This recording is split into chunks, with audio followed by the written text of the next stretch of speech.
Can anybody tell me anything? This is LG. The brand. Let me put the flashlight on.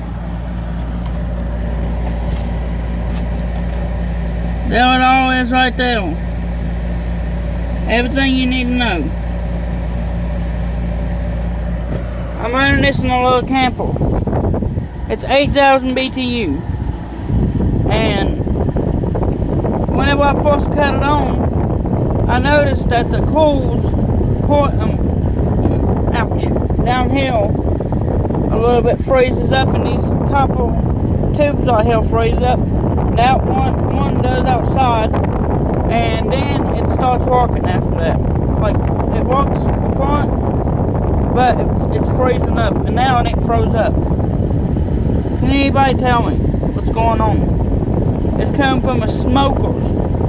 A guy that smokes cigarettes. I cleaned it up. It still ain't the best, but it don't smell like cigarette no more.